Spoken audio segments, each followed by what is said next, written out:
Hi! So we thought it'd be a good idea while the team's out in Sudan for our Sudanese intern, Eithar Hassan, to catch up with Andrew to give you guys an idea of what the team might be doing out there. Hi Andrew, can you tell us more about the current status of the project in Sudan? Yes, we have just started some traverses at Jebel Abiad, which means White Mountain. That's to the north of Khartoum, west of Dongola, in the Sahara Desert. And this is an old evaporite basin, and we think there are strong indications of phosphate there, partly because the Moroccan State Mining Company was there at the beginning of last year on a very brief trip looking at that and a number of other prospects in Sudan that the government wanted to show them. They took a very small number of samples, but one or two of these showed phosphate, including up to 6.5%.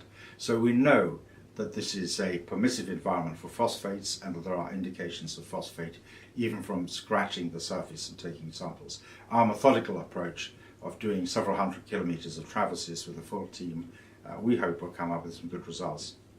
Can you brief us on Sudan's political situation and the protests that occurred in late September which caused the team to have a delay? Yes, I can, and of course I get briefed on this by you, so I'm really briefing you back. But there were some fuel price rise increases, and for vehicle fuel that was up about 60%, and for diesel, which of course is used in commerce a lot, it was a 75% increase. And this was all taken in one hit. It's understandable because Sudan has lost the south, which produced 95% of its oil, and so they're no longer in a position to subsidize oil for people, and they have inflation and a budget problem. So they needed to do this. There were riots in the streets, and people thought, is this going the way of, say, Libya or Egypt? But actually, Sudan is a very different place. The society is quite disciplined, and the armed forces and the police have a tight grip on things, and there's a more homogeneous society. There aren't the divisions there are in Egypt, and these demonstrations have quietened down and peace has been restored.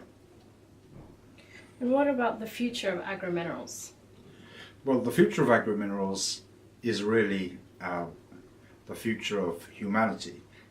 You have a population now worldwide of about 6 billion, and although it's true that Europeans are not breeding enough, and the Chinese have a demographic disaster like Japan on their hands, India will see a very rapidly increasing population, as will a number of other Asian countries, and of course the Arab world and large parts of Africa are seeing increasing populations. So these populations, as they get more prosperous, are moving from the countryside to the town. When they do so, they eat more meat. Meat requires a lot of grain to feed it, and as people's diet improves, you need to use on limited amounts of agricultural land, some of which is ceasing to be agricultural as people build over it. You need to have the soil replenished by fertilizers, and phosphates and potash, which we're looking for, an essential element of that.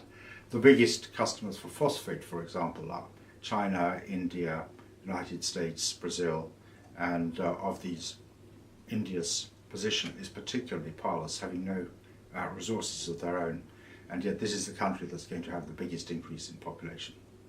And what's happening in the Red Sea? Well, we knew there was a gypsum occurrence there, and we've gone and we've looked at that, but in the course of doing so we've looked at the evaporite sequence, and we also looked at an oil well drilled 30 kilometers to the south, and we saw a summary log of that which showed potash horizon, which is quite substantial, relatively deep, but everything is dipping 5 degrees to the south, and in our license the dip is 5 degrees to the south too. So if you join up the dots and assume no faults between, that potash should be coming up near surface somewhere around or in our gypsum license, and that makes sense. And it also makes sense you wouldn't see it at surface because potash washes away very easily.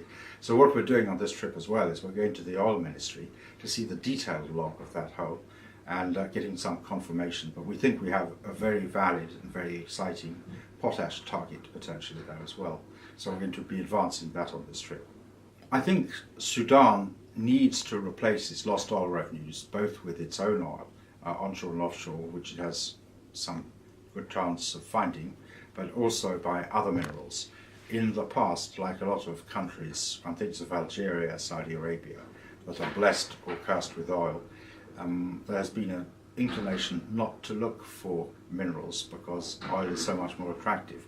So for example, you have Algeria, where everyone looks for oil, and Morocco, where they've developed other minerals because they didn't have the same wealth of oil resource. I think that Sudan is now looking to see what its natural endowment is, and they're keen to develop anything they can. Historically, Sudan has always been an extremely large gold producer, for example.